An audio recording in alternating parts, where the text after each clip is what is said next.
maraming salamat po sa pagtanggap sa amin ha. Eh kahit nakakaroon lang kami ng kakaiba kagabi. Hintay ka mo. Kakaiba. Baka naman bahay ka lang iho. Hindi kasi kung saan ay namatulog sa ibang bahay. Walang kakaiba dito sa amin. Chicken spice pansitan ka. So, what's up guys? Ngayon ay tayo magmumukbang. Magmumukbang lang ito. Kung di pa ako nakasubscribe, mag-subscribe na kayo sa iba.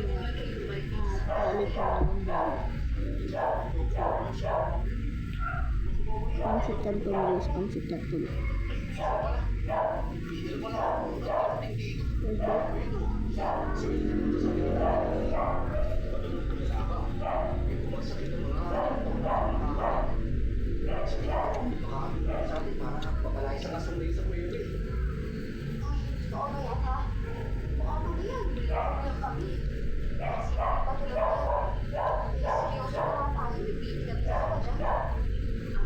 Magaan to sa mo, yung bato, joyo. Oo, anyway. Madami sa katawan minsan ito pag hinahawakan ko eh. Hindi mo siya masakit. Bakit nga, di ba?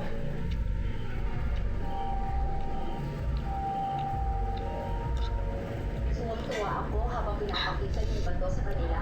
Pakiramdam ko superhero ako na may maliit na atpas sa bulsa. Pero sa gilid ng mga mata ko, nakita ko si Lola Gracia. Tinindigan niya na mabuti ang bato, tapos biglang umiling. Hindi ko alam kung pinaalala siya o namumvirtuan siya sa akin ng mga panahon na yun.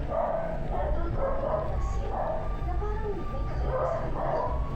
Parang may kaaway siya sa pagmahawak ko. Naglakad na kami papunta sa kuweba. Ilang oras din kami nag-ikot. Isinisigaw namin ang pangalan ni Mark. Pero wala kami nakuha sagot mula sa kanya.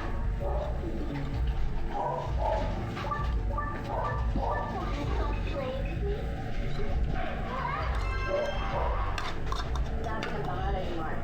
Pero wala kami nakuha sagot mula sa kanya. Pinaalat din namin ang hinto. Wala rin kami nakita. Gabi ng hapon na naisipan namin umuwi na lang muna. Tahimik lang kami habang naglalakad. Wala din isang salita ang nangyatawi sa amin. Lahat kami, Wala man lang ulit ako makagawa. kinagagahan. Nasa may kusina kami at napag-usapan ang tungkol sa ito.